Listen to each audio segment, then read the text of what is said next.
If you have a dog that struggles with reactivity, it can be so challenging navigating your daily walks, especially in places where I live, like San Diego. There are dogs everywhere. It looks like the most dog friendly place in America. But there's not a lot of places where you can come across having enough space in between these sudden dogs that pop up. So, for people that struggle with reactivity with their dog, it's really, really tough to navigate.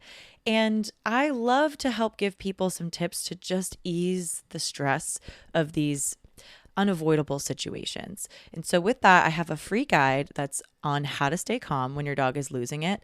And this guide will walk you through how to prepare before your walk, what to do on the walk itself, and then how to regroup after your walk and bounce back a little bit stronger next time.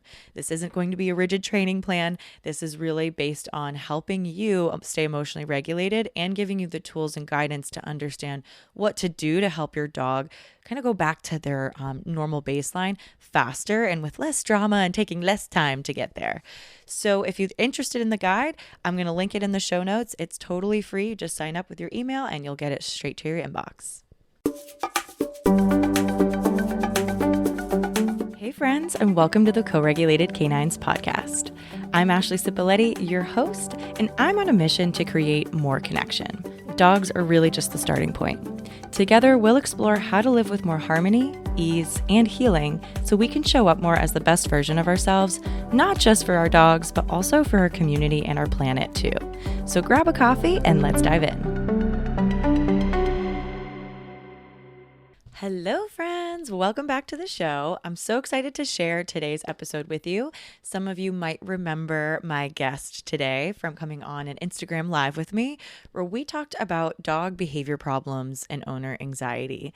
And now this topic comes near and dear to me and this guest's heart, as we've both had dogs who've had behavior problems and understand how that can contribute to our own emotional well-being as well.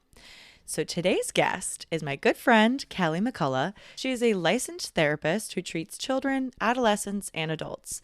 She enjoys integrating evidence-based practices with the development of an empathetic relationship.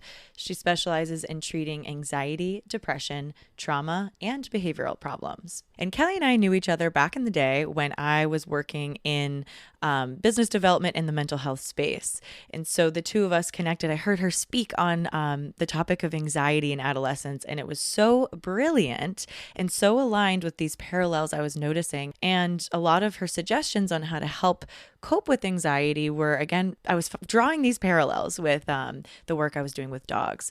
So when I decided to take the leap and move away from corporate America and really lean into doing my own business, I figured she would be the perfect guest to speak about this topic. So without further ado, let's get into the show.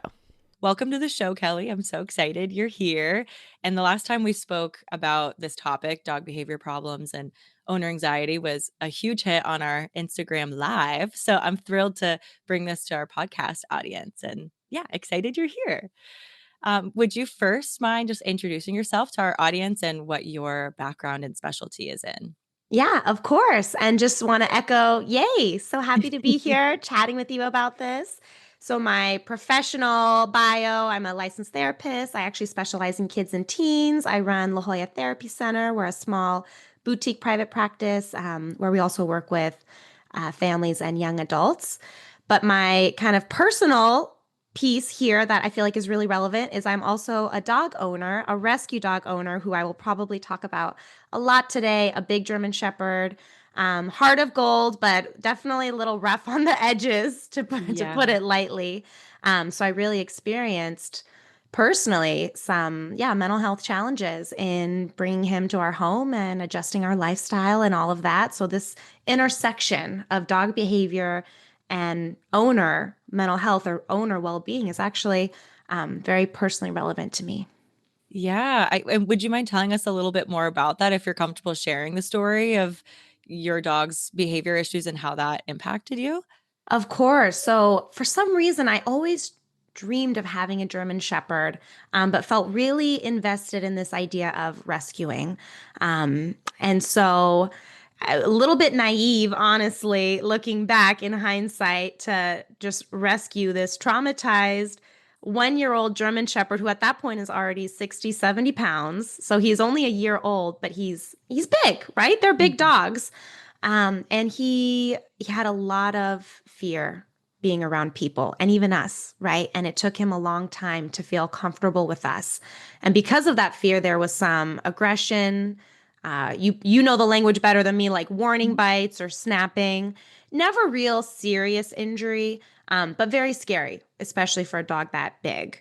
I was Mhm. joking with my husband. I was like, we just took like a wild beast off the street and brought him into our home. What are we what are we doing? And Mhm. so it's, huge lifestyle adjustment, right? I really didn't anticipate the extent of which that would be and how hard that would be for us.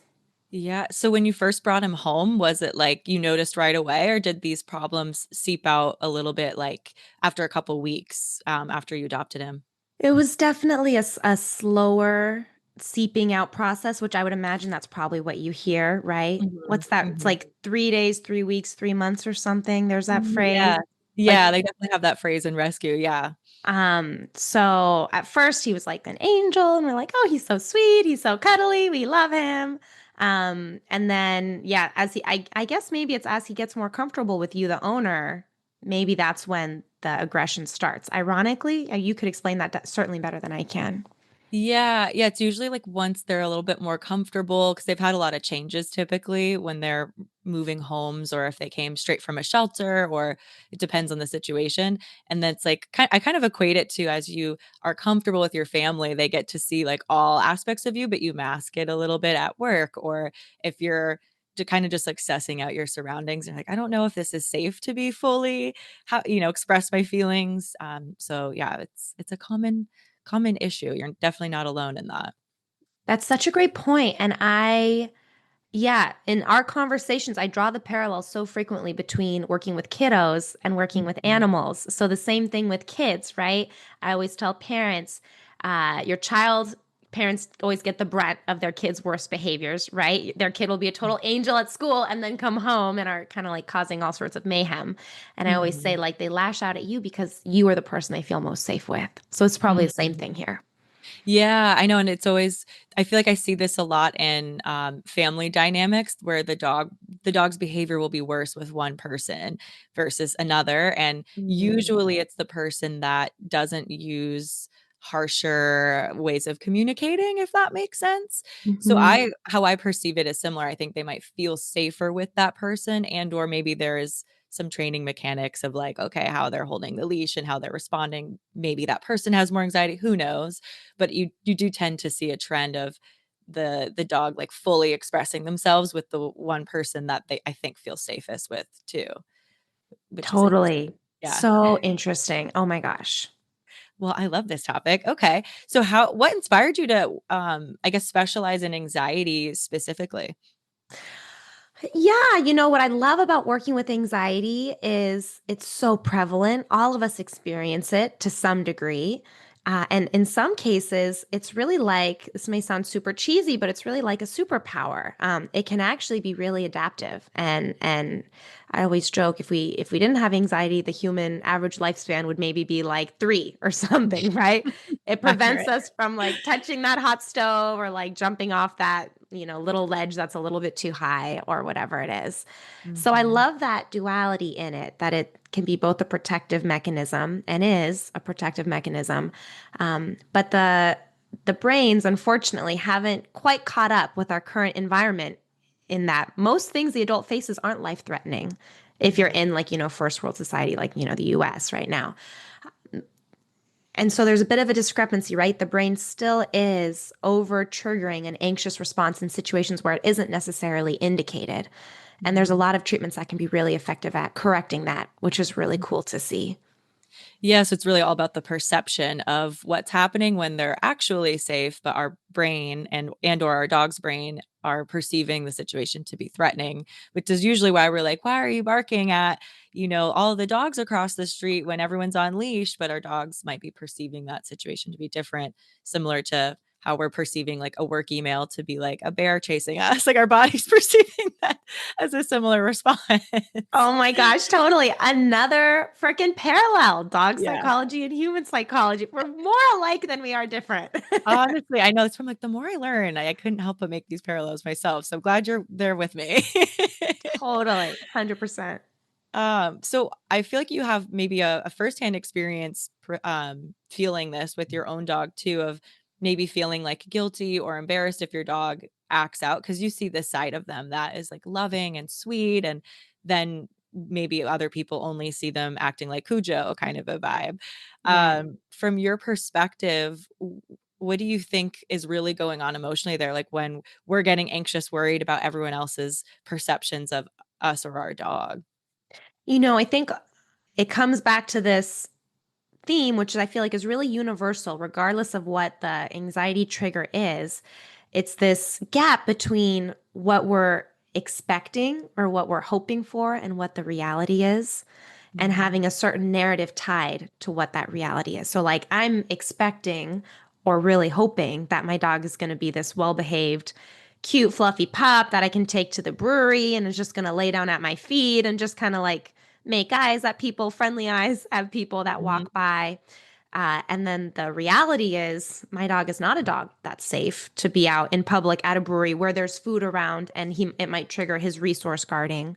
Mhm. Um, and then tying a narrative to that reality, that means I don't have a good dog, or people think I'm not a good dog owner. People think I haven't trained my dog well enough, thinking that it means all of those things when it doesn't necessarily mean that, right? Mm, mhm. We want a certain situation that's not the situation we have, and then we kind of make up stories about the reality that we have. People think this, that, or the other. Maybe some people do, maybe some people don't. I don't know. But just because people think that doesn't mean that that's actually true, right?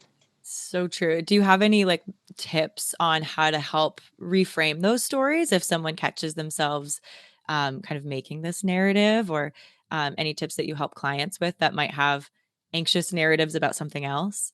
So I always say the first step is catching it. So often we have these thoughts running through our heads, but we're not even really aware of it. So normally with anxiety, it starts with the feeling in our body, like maybe your stomach. That for me, that's a really big one. And for a lot of people I work with, that's a really big one. Your stomach just feels off. Maybe you're not quite hungry and you're not totally sure, but you're like, I just feel kind of uneasy, but we don't even know what's causing it. So step one, clue into that feeling, and Mhm. then try to ask yourself, what's causing this? What might it be? Am I nervous about something? And try to reflect internally. For some people, journaling is a really helpful way to do this.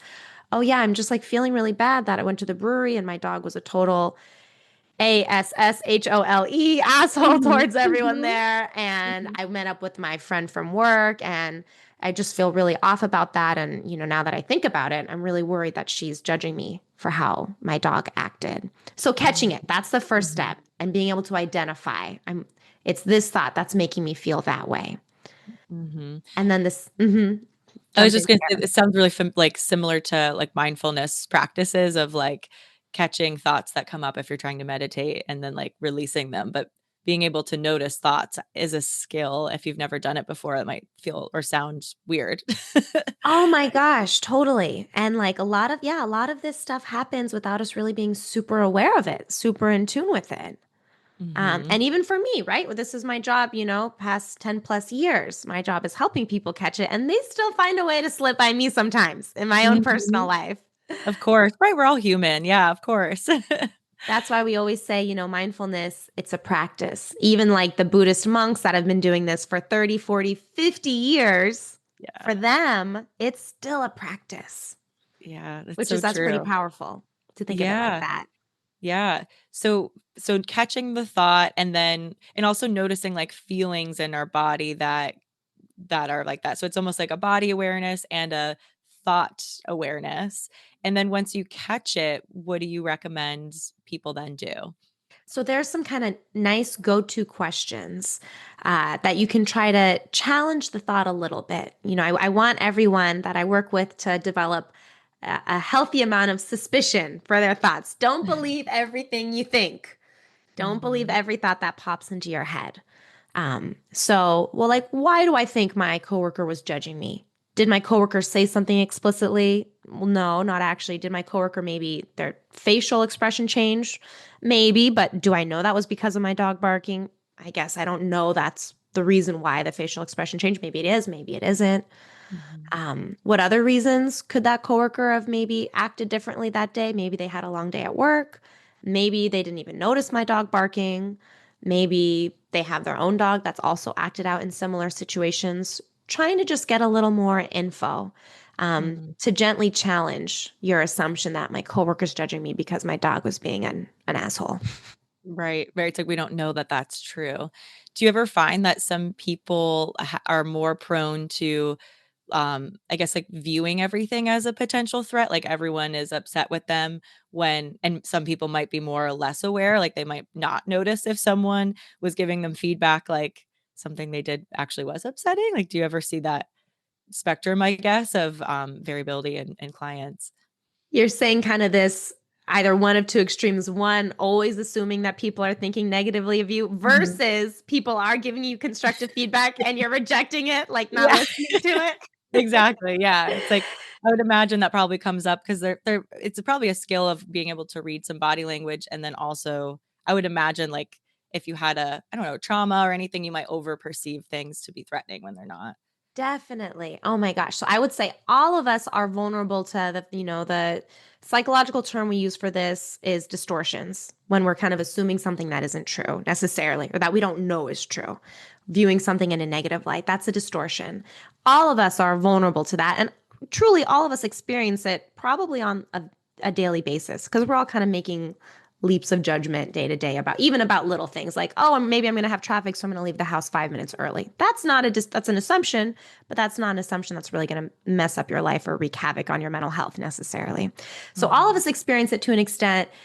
I do think, yes, some people are more likely to experience it more often, especially if they have a trauma history or a history of being treated really poorly in relationships. They might be more likely to be on edge, to be on guard, to be expecting the worst because maybe the worst has actually happened to them many times in the past. And so those people Mhm. might be more likely to jump to those kinds of conclusions. Totally.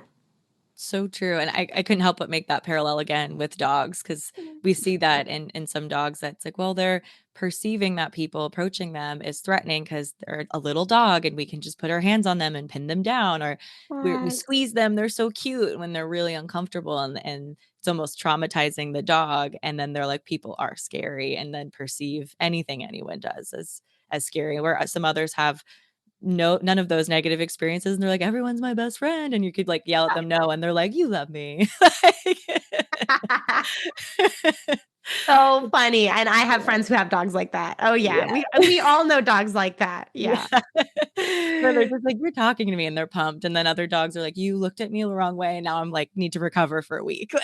Yes. And that is our Max, who has like made leaps and bounds. Oh my gosh, he's a totally different dog now than when we first got him. So he's definitely like a what do you call it? Like a miracle story or like a really positive story. But yeah, that's how he was at first. Uh-huh. He's like, Yeah.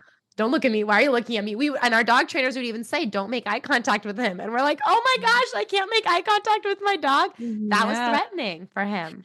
Yeah, it's interesting too with the challenges I think people have with dogs is dogs being a different species. And so in our human world, we're like, okay, we have direct eye contact and smile.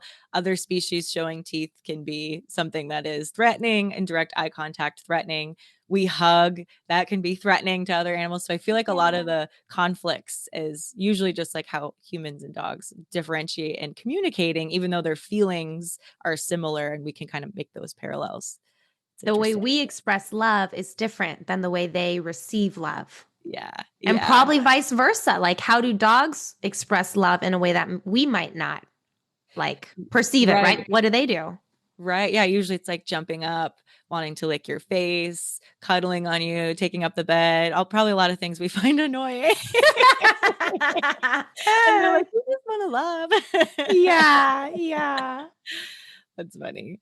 Okay, so then when you had or were working with your dog when he was having a little bit more issues, did you ever feel like, "Am I making this worse with my anxious feelings?" Or was that something you could relate to? Yeah, definitely. And, I'm sure in the dog training world, there's different schools of thought. So maybe what it's possible what our dog trainer told us may or may not be consistent with kind of your lens or your training. Sure. But our dog trainer did, he told us if you're anxious, your dog can perceive it. And the Hmm. way you're holding the leash, like those like really subtle changes. So like I know from my training, when we're anxious, our bodies stiffen up, our muscles stiffen up. And that's part of that fight or flight reflex. And that's actually awesome and super great if we're about to fight a tiger or run away from a bear. That physiological reaction is very protective. Doesn't Hmm. really, it's not really needed if you're like about to, reply to a work email, as you mentioned before. So Hmm. that's that false alarm where our anxiety is now triggering in the modern world in situations that aren't necessarily life threatening. So either way, little tangent. Can't stop talking about anxiety. No, I love it. That's what we want. So my dog trainer did tell me, he said, if you're holding the leash and you tighten up a little bit, your dog is going to pick up on that and think that there's a threat. When we're walking down the street and there's another dog passing us or whatever. So I would have to really try to practice staying relaxed, even if I was really nervous while walking our dog, because that was a trigger, right? You pass another dog on the street, our dog starts barking, yada, yada, yada. He's loud as all hell. Oh my God. I learned German Shepherds, their bark is louder than a gunshot. It's like, Wow. oh my gosh, menace to the neighborhood for sure when we first had him. So I would think about that and worry about that. Yeah. Yeah, and you bring up a good point too, because I think of this as well of a lot of people being like, is my anxiety causing my dog's behavior problems? And Mm, usually I'm like, it seldom is causing it. It's just a factor that could contribute to a dog that's already prone to having over the top reactions that we would classify as over the top. So it's like, yes, yeah, that could then be a factor fueling it, but seldom is it causing it out of nowhere. And like you're saying, yeah, our muscles tense up and then our breathing changes and dogs are always observing us and like are aware of these things. They can even smell cortisol levels changing. So they can, crazy. yeah, they can for sure have access to that. And that's even things they're smelling from other dogs is like the other dog's intent and they're looking at the other dog's body language and if they're letting out cortisol. So I'm like, there's so much that we don't even perceive, but also, yes, the things that we're not even aware of that we're doing when we're anxious our dogs can pick up on. And if they're already like everything's a threat, they're gonna be like, "Oh, you're nervous too? What are we scared of?" Like, Yes, totally. Oh my gosh. And this is the same with kids too, the way kids yeah, interact with their parents. If like it's yeah, a stressful situation, kids will look to their parents like, should I freak out about this? yeah, And yeah. if they see the parent nervous, like, okay, yeah, I'm gonna freak out about this. They're like, "I figured this was something terrifying, right? Okay." Yeah, yeah. Thank you for confirming that. So yeah, it's so the self-regulation is so important as a dog owner, as a parent, as a human, all of it. What are your favorite self-regulation tips just in general? And if you have any specifically that people could do on a walk with their dog, feel free to highlight those too. Yes. So this is, at the risk of being a broken record because everyone's always talking about this, but I'm still such a firm believer in it. Deep breathing is really my number one go to. You can do it anywhere, anytime. All these different ways that you can do it. A great strategy is just try to focus on making your breaths longer and then your inhale, make it longer than it would normally be, and then try to make your exhale breath longer than your inhale. So maybe breathe in for 4, breathe out for 6. That immediately actually slows down your heart rate. And when our heart rate slows down, it communicates a message to the brain. Oh, my heart is going slower. The threat must have passed. The tiger walked off. The bear ran off or whatever. We're not in danger anymore. And that pretty quickly actually makes you feel more relaxed. Mhm. So deep breathing would really be my number one go-to, and that's great to do when you're on a walk with your dog or out with your dog, because you can do that while also, I'm sure, like you would recommend to your dog owners, attend to what the dog is doing, right? You need to still have kind of some attention of Mhm. how their behavior is, so you can really do both simultaneously.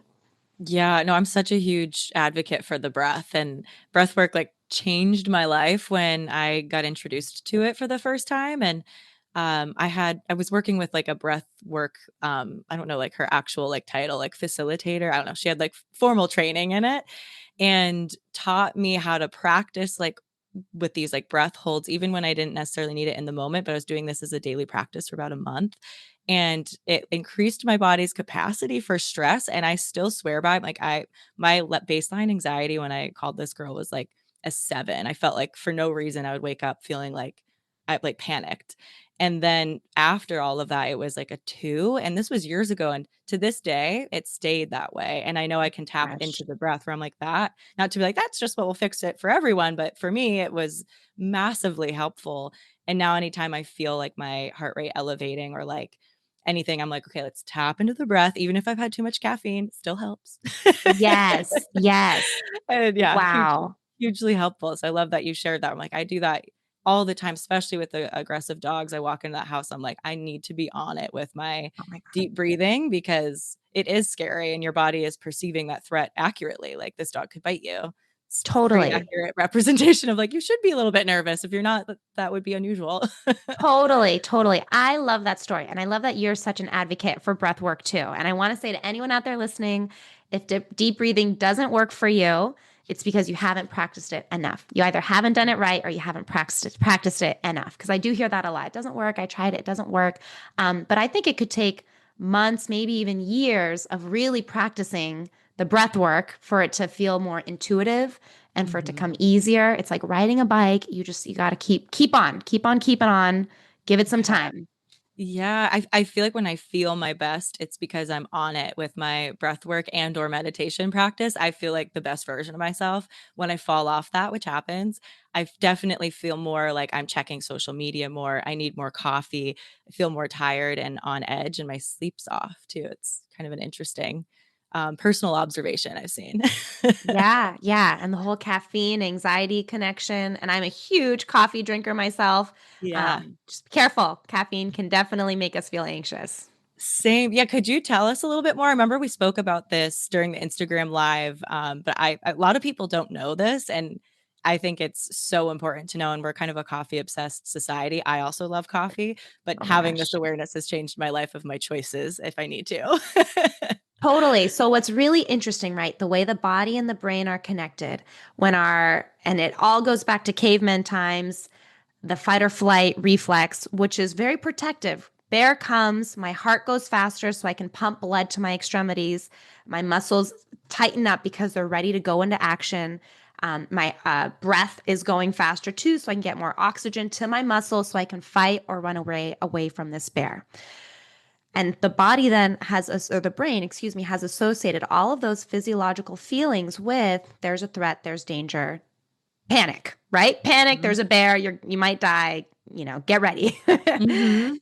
But then what happens is if we feel those physiological sensations for a different reason, if our heart goes fast, maybe because we just, I don't know, ran 3 miles, if our breathing changes, if our muscles tighten, and for some other reason, maybe we're feeling really warm just because we've been out in the sun, our brain might actually misattribute that feeling to, oh, my body's doing these things.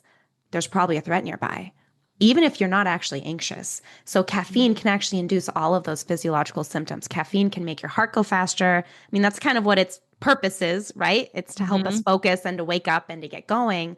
But if you have too much of it, your heart goes a little bit more fast than is comfortable for you. Your breath is going a little bit faster than is what's comfortable for you. And then your brain picks up on that and thinks, oh my gosh, this is all the stuff that would happen when a bear was outside the cave and it's happening now. There has to be a threat nearby.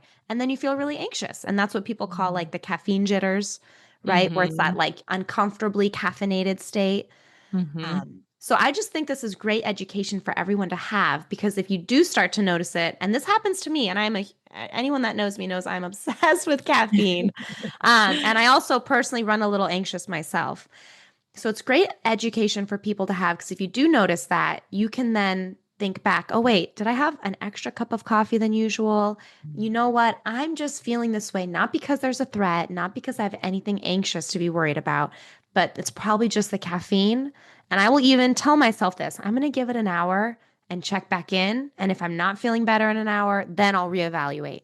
Mm. 99% of the time in an hour, whoop, like it's all gone. And that's really reassuring for me. Having that Yeah. knowledge is really reassuring for me.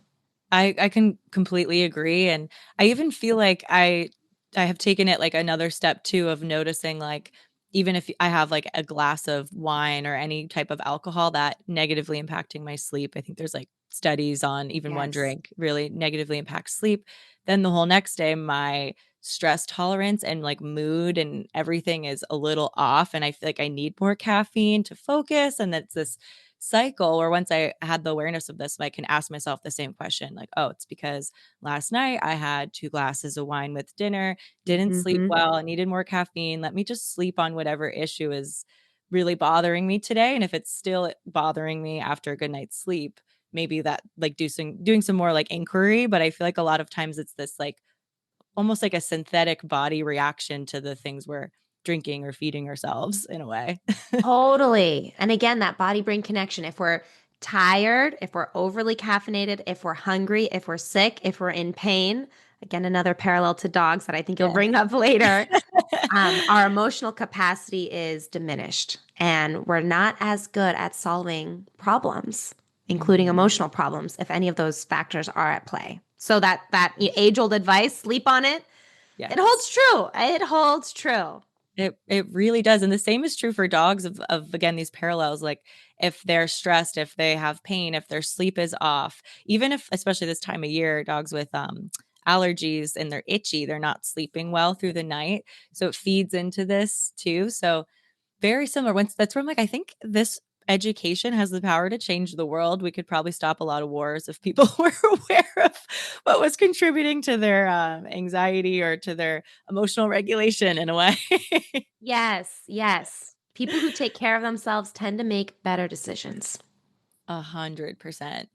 Okay, well, let's move on to the next little topic I have here. So actually we naturally brought this up about what makes anxiety grow to a degree. We talked about some like I don't know if synthetic's the right word, but things that we're eating or drinking that can give physical symptoms.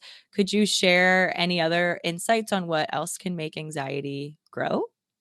So certainly it's both, it's not the chicken or the egg, it's not nature or nurture, it's definitely both. So some of us have a genetic predisposition to feel more anxious than others. There's certainly a strong genetic link. So if there's a family history of anxiety, clinical levels of anxiety, you're more likely to experience it at a heightened degree than a counterpart, right?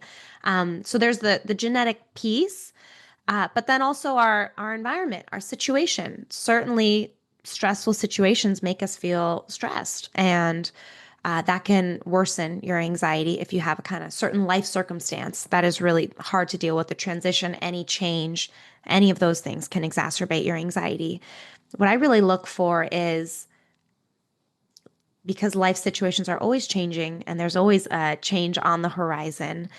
How can we not avoid those changes, but instead increase our capacity to cope? So, what can we Mhm. do to help build our resiliency to take on those situations? Not if they occur, but when they occur. I feel like the Mhm. older you get, the more you realize life is just stressful. There's unavoidable stressors that everyone faces. It's the ultimate equalizer, right? No one is immune to it.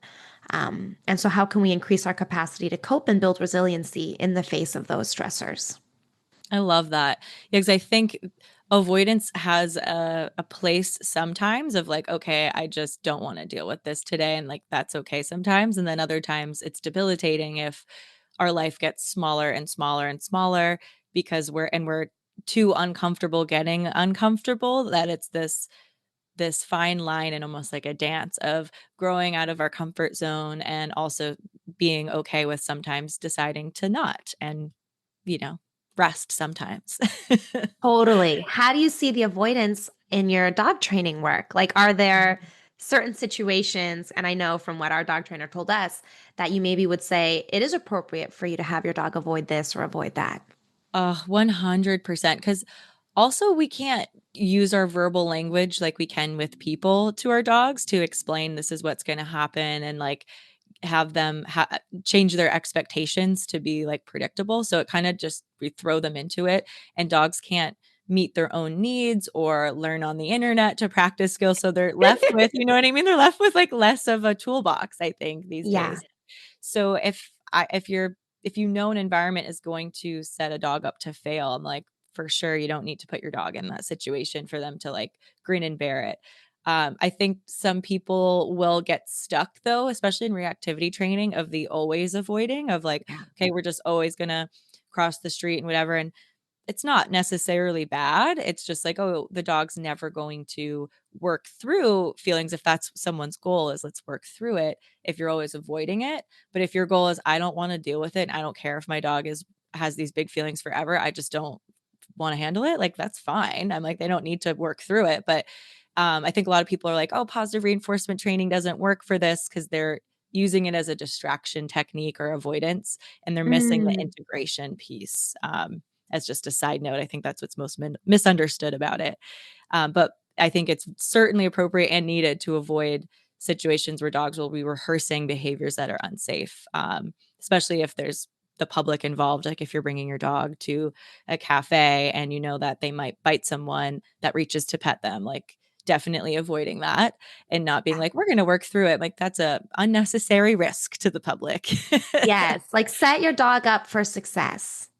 And you Hmm. use this word rehearsing behaviors. So, in psychology, we say neurons that fire together wire together. So, the more you Hmm. practice doing a certain thing, the more that gets ingrained and becomes a pattern, right? So, like, let's say I'm afraid of going on planes. The more I avoid going on planes, the more that kind of cements that fear and that narrative that planes are inherently unsafe. Hmm. How do you see this with dogs? Like, is that a similar thing? Like, the more a dog barks when a stranger passes in front of the house, the more likely they are to continue to do that? Oh, for sure. In the dog training world, we'll say usually that like their barking behavior was somehow reinforced by the environment. So them barking makes the person go away in their head. It's like even though we know someone's Oh, jogging and we're like they're just on the sidewalk, but the dog's barking protecting the home, and every time they do that and the person leaves, if the function of their behavior was to get the person to leave, that got reinforced from like more of a behavioral analysis perspective. they're But like, oh, also it worked. yeah, they're like, "I'm so good at this," and we also genetically, like, wanted dogs to do that when we bred them. We're like, "Yeah, like, protect our homes from other intruders, bark at pests that come to our crops." So, dogs are funny too, is we artificially have messed with a lot of genetics that now are becoming problematic with how we live, but the vast majority of dogs don't live in homes like we do in the US. They're free roaming, and those behaviors keep them alive and are functional, and then we take those dogs and put them in our homes and then becomes problematic. So it's interesting the on a different side note, the how the environment can change if we're looking at things as this is good or bad. Where we used to really like dogs to bark at things that were coming by the house.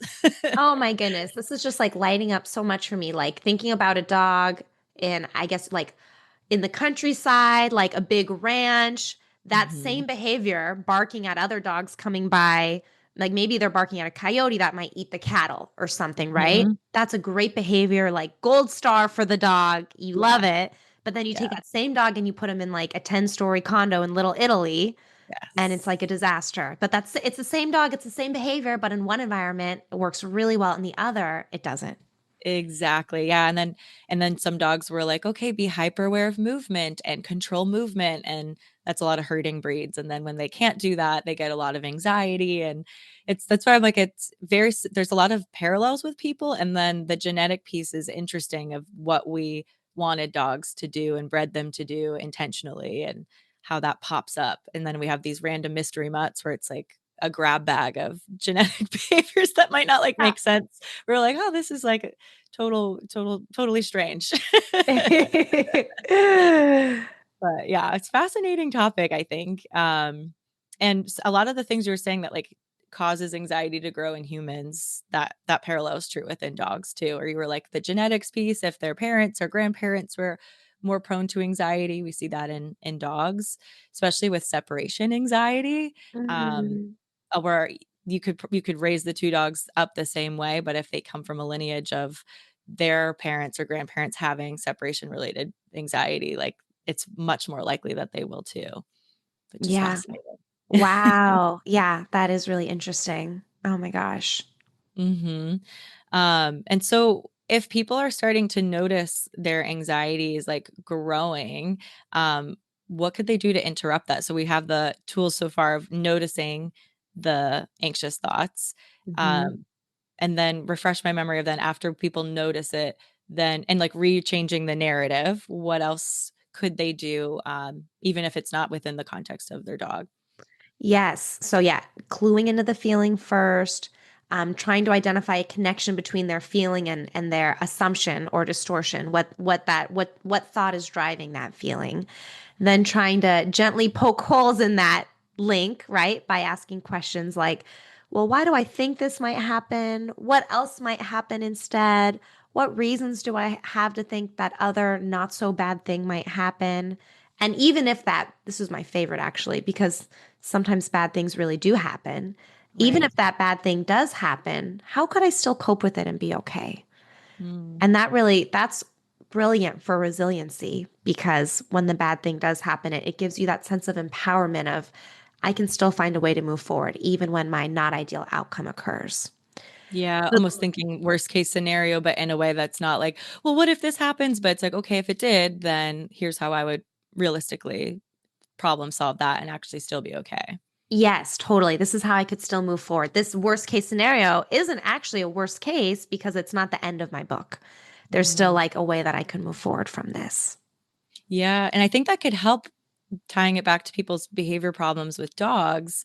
If they're imagining worst case scenario with their dog, let's say I have a guest over and my dog bites this person, then thinking like that ahead of time could allow you to set up your environment in a way to make it really difficult, if not impossible, for that worst case scenario to happen, where it's Yeah. almost like that could be an anxious thought that we can now tie into a strength of like thinking about that ahead of time and then implementing a strategy to then imagine as if it were and be like, let's try to make that impossible or really less likely to happen if you can. Yes. So, like modifying the environment. And I definitely recommend this to the people that I work with too. How can you modify your environment so that you're less likely to experience anxiety? So, taking care of your physical health, sleep, eating regularly, 3 meals, 2 snacks a day. A lot of people don't think that regular eating is like you're eating every 3 hours ish, right? If you're getting 3 meals and 2 snacks a day.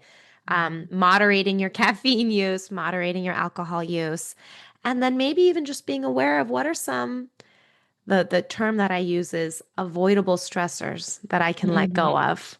What are some avoidable stressors that I can choose not to take on right now? My Yeah. friend is, I'll share a personal example. If she hears this, she's going to be like, oh my God, Kelly. She decided to paint the entire interior of her house, but everything at once. So she's kicked out of her kitchen, her living room, her bedroom, literally everything. They have to like move to the garage. And of course, it's taking longer than expected. Of course, the ladder falls and breaks her bed in the process. It's like anything Oh, that could go wrong does go wrong. Oh my gosh, I really feel for her. And also, I'm thinking this is a bit of an avoidable stressor. You could have planned this so differently. yeah, Why are you yeah, getting the entire house done in 4 days? There's no reason. There's no deadline. So trying yeah. to create a life for you that minimizes those avoidable stressors, choosing that intentionally. Yeah, I actually say the same thing with my clients too, and I'll look at like what the human can do, and then also the unnecessary stressors for the dogs as well. Because sometimes some of them are Mm, necessary things, but a lot of them, if you just look at it with a problem solving perspective, like, oh, we could easily just change that up, and now the dog's not stressed when eating because there's a gate up between them and the other dog that they share a home with. But yes. sometimes when you're living with the in the environment, it's harder to see these objective ways of problem solving. It's easier to have like a third party coach or therapist or someone to be like, hey, let's just make your life easier through this way. And when you're living it, you're like, oh, that's so obvious. How did I not see that? Totally. But you don't see it in the moment. And maybe you don't even know, especially if you're a new dog owner, maybe you don't even think of that as an option, like putting a Right. gate up, right? To separate the two dogs, or you don't even think about that. Yeah, yeah, exactly. So one question I have as well that maybe you could share it personally or professionally or both. But oftentimes dogs' behavior issues are like limiting people's lives where it's like I can't have a guest over or date because my dog is has stranger danger, or I can't leave the house because my dog will howl and then I'll get evicted, or I can't travel because my dog might bite someone. You know, it's hard to find a dog sitter. What would you say to someone who feels trapped in that situation? And again, if you feel comfortable sharing any of your own experiences, if you've had anything similar. I can relate to all of those, unfortunately. It's actually really funny. you poor thing, you're hearing all my jokes on repeat. I feel like I did all No. these jokes for our Instagram live, but I'm you probably heard this one already. But my husband and I, we still joke to this day. We're like, neither one of us could ever have an affair because our dog would eat them. They would eat the other person. You're like, come over, I dare you. Yeah, exactly. Oh my gosh, like very protective for our marriage in that respect. It is so hard, and even if you have the best behaved dog, it's a change to your lifestyle because you are still having to find a sitter and you're paying for the sitter or the boarding care or whatever. So it's going to be a change in your lifestyle regardless, even if it's the best behaved dog. What advice do I have? I guess you love your dog, you find a way to mold your life around them. And that's what I've done with Max. All the vacations we take, we actually did have a great kennel. I guess you would call it a kennel, right? Where they go when you're on Mhm. vacation. Like a boarding facility, Or maybe. Yeah. yes, Yeah. we had a great one that specialized in reactive dogs in San Diego. Oh, good. Tragically, they got shut down during COVID, or like they had to close Oh. during COVID because just financial reasons couldn't continue. And we haven't been able to find one that matched them since. Mm. So we definitely have changed our lifestyle. All the vacations we take, we driving distance, go to the mountains, and it's very dog friendly, right? And he's with us, he's in the car with us on the road trip, in the cabin with us. Sometimes we even get him his own little room if we have friends that are staying with us. So Mhm. we do make a lot of modifications to our lifestyle. I feel like that's unavoidable, right? Yeah. Even with the best behaved dog. Is Right. is that Yeah. I don't think you can avoid that, no? No, yeah, 100% because you always have to figure out care, and they're always gonna be a little bit stressed when their routine and everything's off, I would say. Maybe some dogs aren't, but you still have to make accommodations that are different, and then a lot of people are grieving the life that they used to have, and then also the expectations that they had about their dog when they Yes. now have a dog with behavior issues for the first time, and everybody's got big opinions about it. Usually, it's like you're hearing something about how your boyfriend or girlfriend might want to address the situation. And then your friends might look at you and your family, and it can Mhm. be really isolating and overwhelming for people. Just want to validate that is totally something to grieve. You're grieving your life, right? Or the life that you thought you would have, the life that you had before you got the dog, and or the life that you thought you would have once you got the dog. Just like new parents. Actually, it's a very parallel process. You're pregnant, so excited, baby, yay. And then the baby comes and you're like, oh my God, holy shit, what did I Mhm. do? Yeah. And your lifestyle totally changes. So it's totally normal to grieve that, for there to be sadness around that. And I definitely had, some of my own personal grief. I had big dreams of taking my dog to Dog Beach at Ocean Beach, and I'm like, running wild and free, and how Yeah. lovely that would be. The have the video in my head where I'm like imagining it, even still. And Yeah. that was hard to let go of. That was. Yeah. I feel like I sometimes even still have this with my dog too, where when she was younger, she could handle some of these places if I was on top of it. Because she was dog selective when I adopted her, and she actually was really bad when I first got her. But anyways, but now with that she's older, I feel like I'm grieving her old life too, where I'm like, oh, now she's not.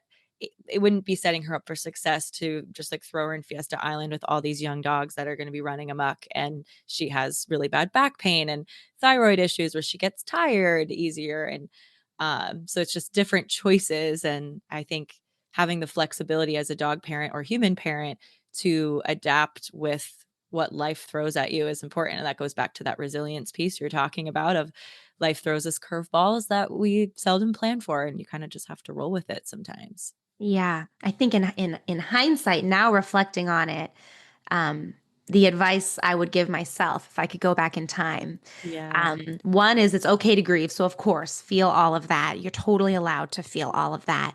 And two, anytime our family changes, whether it's, a significant other or new child, or maybe a family member has to move in with you for whatever reason, or a pet, your life is going to change. And to lean into that, and you're creating a new family. And so, you know, it's because of our dog Max that now we have such great memories. We go to the mountains 3 times a year. That's our go-to vacation. It's because of him that we've Mm. created those traditions and to lean into it, to lean into the change. And it's unavoidable to have to make modifications when your family grows. And that's a great thing. That's a beautiful Mhm. thing. It's just different. Yeah. Yeah, yeah, I love how you worded that. Get goosebumps. That was so beautiful. Ooh. I feel like we in the industry call it the puppy blues often when people get puppies and then all of a sudden the facade wears off where it's like you expect to have this cute little thing and then they turn into little velociraptor demons, I call them. That and you're not sleeping and it's very similar parallel to how people feel with like newborn human children of Yes. like Yes. impacting your sleep and sometimes putting strains on your relationship with your partner, all the things. And I don't think people talk about it enough with, like you said, the addition of any new family member or like house member is going to shift how you live and require some modifications. And people don't talk about that often with adult dogs. They're just like, oh, yeah, like here you go. And everyone's like, "Oh, it'll be so great. They're already trained. They're 3 years old, easy peasy." But I don't think any individual human or dog doesn't have something that, some kind of quirk and imperfection and thing that they get stressed out about. So it's being able to live amidst the imperfections with them and adapt. Yeah. I love that. Like for everyone, for any relationship, right? Live amidst the imperfections in any relationship. Yeah. So I love it. I'm like my whole like ethos of my business and this podcast. I'm like, these parallels are huge. And it's like, it's really all just relationships of how we relate and connect to others and can adapt. And I love that you see it too. So this is awesome. Yeah. Well, I have a question for you. I'm kind of really curious to hear your experience. Sure. I mean, I mentioned at the beginning, I was very naive bringing Max into our home. And in hindsight, I'm like, I basically took a wild animal off the street. And he was on the street. He was homeless. He had lost almost all of his fur. His mange was so bad. Poor thing. He was in rough shape. So it's like you imagine a bear, a wild bear you find in the forest, and you're just like, come on into our house. Basically, is what we did. Yeah. And I was very naive with what to expect. I'm curious if you also see new dog owners, and not everyone's Mhm. rescuing, and not everyone's taking an animal with a trauma history or a neglect history, like we did with Max. But if you also see people tend to be maybe not educated about how hard it might be, or like what are they missing out on? What do people Yeah. need to know that they don't know? I 100%. I think almost anyone who's a new dog owner, there is some like naivety there because you don't know what you don't know. And when you've lived with a dog or if you grew up with a dog, you might have some intel on what to expect. But if you're just coming in fresh, you have no idea. And you just see from media and all the lovely dogs walking on the streets and your perception of what you see. Yeah. But I think more people need to understand like the breed type they're getting or the age range and understand what behaviors are normal and how to meet their needs. I wish there was classes people could take. In other countries, they do have this. I think in Oh, Sweden, they make wow. people like actually before they bring a pet home, like take a class to understand like how to properly care for that animal because they're Oh my gosh. captive. It's like you wouldn't put a zebra in a polar bear enclosure, but sometimes we're putting really challenging dogs in the wrong environment and then blaming the people for why their dog's having issues. And it's like this is just a really challenging situation where people weren't educated enough. I think making an informed decision in Yeah. that way, especially in cities, you see it a lot more where there's less resources of land and letting dogs just sniff and free roam and or have a backyard. So I think people in an apartment or high-rise apartment struggle a bit more. But I think if they just understood a little bit more of like, hey, dogs need to chew and sniff and run and have these social interactions, I think that could give people a little bit of a leg up because a lot of times they're totally shocked that dogs need as much mental stimulation and physical exercise sometimes depending on the breed type that they're a little bit like what's going on and 90% of behavior issues usually stem from an unmet need. Yeah, that's happening. I love that you mentioned this perception of the dogs walking on the street, and Yeah. people assuming that that means any dog is going to be great on leash or friendly with strangers. when it's like a self-selection bias. The only dogs you see typically walking on the street are ones that are great on leash. Yes, exactly. Yeah, I know. And or they had to go through some training to get there. And 'cause usually dogs are naturally going to pull on leash because they're curious and want to smell and they move faster than we do. And then usually they pull and get to where they want to go faster. So they're like, okay, yeah, we just pull and we feel this tension and it is what it is. But also a lot of those dogs are cooped up and they haven't had any exercise or social interaction all day. So they're just like chomping at the bit at that one walk a day too. So that's why if we're always going into things being like correct that behavior and not meeting the need, it's not fair either. Yeah, go into it knowing that this dog is going to take a lot of your time. Yeah.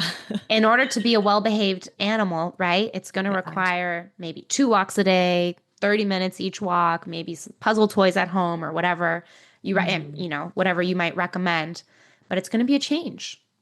Yeah. Yeah, exactly. And having that flexibility like we've been talking about of if things aren't going to plan, being able to modify things or reach out for help if you're just like, I have no idea what to do, call in for reinforcements from a professional trainer or somebody to guide you through that because it's not something we're born knowing how to care for dogs. It's definitely something that you have to learn and then practice. Yeah.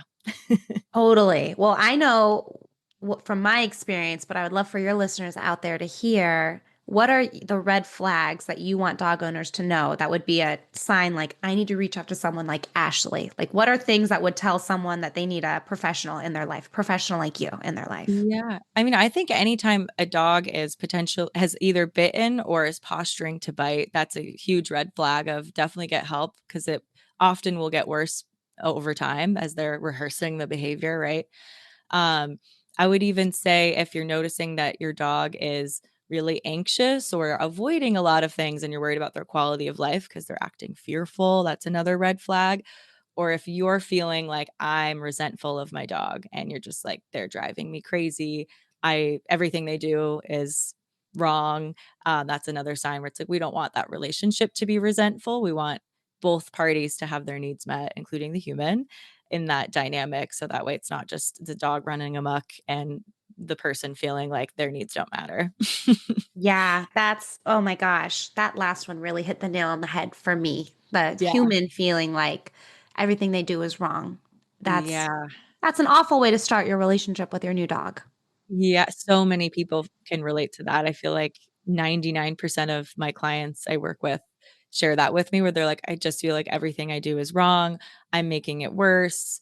Um, and almost like they're just hypercritical of themselves when I'm like, actually, the fact you even care puts you at the top 10%. Most people Yes. don't care at all and their dog's neglected and chained up outside. So the fact that you're sitting here and you're worried about your dog's life and well-being puts you at I would say the top 10% of dog parents, to be honest. Yeah, or listening to this podcast, right? Yeah, You're trying to exactly. get education that you're doing all the right things already. Exactly, yeah, and, like, being able to just pat ourselves on the back of, like, I did something out of my comfort zone today, or I tried a breathing technique, or I was aware of my caffeine intake, like, Yeah. acknowledging those little wins, I feel like motivates all of us to keep doing it, and then maybe have it stack and add one more instead of trying to do 100 things at once. I love that. It's a process. Yes. Awesome. Well, do you have any like final thoughts or any other questions that you want to leave our listeners with? Oh my gosh. If just from someone that's been there, right, with a dog that we did, my husband and I had the conversation, do we need to give this dog back? Like heartbreaking to think about that Mhm. now. To show you there's a light at the end of the tunnel. Things can get better. Get professional support from someone like Ashley. There's no way we would still have our dog if we didn't have the help from the professional dog trainers back then. I definitely would have worked with Ashley if I had known her, but this was like 8 years ago, way before we met. So Oh, we that's sweet. had some other people we had by the house, but get professional help, and it definitely can and will get better if you're struggling with a dog with certain behavior problems. Yeah. And you put that time in the relationship and they will give it back to you tenfold. Yeah. Yeah, I love that. No, and I think that's so helpful to remember of like if you're feeling really stuck or overwhelmed, call in for some kind of help because we can't just do everything on our own. And I feel like that can remove a lot of stress or get you these big payoffs of getting your life back, which is worth it. 'Cause you can't pour from an empty cup, as we know. There you go. Exactly. Yes. Beautiful. Well, thank you again. I feel like this was a really insightful conversation, as I knew it would be. For anyone listening who wants to learn more about working with you or find more information about you, where should they head to? Oh, yeah. So if you are struggling with your doggo's anxiety and that's bringing up anxiety for yourself or having difficulty with any other big life transition, feel free to reach out. This anxiety is what we specialize in, and I love talking about it all day long. Don't always love experiencing it personally when it does come up, but it does from time to time. So you can reach out to us at our website, www.lajoyatherapycenter.com. There's a link on there where you can actually schedule your free phone consultation online, and you can schedule it, anytime at your leisure. And then either myself or one of our other therapists will chat with you on the phone to see how we might be a good fit. Beautiful. And then I'll also tag your Instagram too in our show notes. So if people want to just get some nice, anxiety tips, I feel like you can make really good content that'll also post and share there. Yeah. Awesome. Well, I'm so excited. Thank you again. Thanks for hanging out with me on the Co-Regulated Canines podcast. If you love this episode, it would mean the world to me if you subscribed, left a review, and shared with a friend. Your support helps more people and their dogs find a little more ease and connection in their lives. Want to dive deeper? Follow me on Instagram at Co-Regulated Canines. That's CO_regulated, the letter K, the number 9, S, or head to www.coregulatedcanines.com for more resources. Until next time, take care of yourself, take care of your pup, and keep building those connections.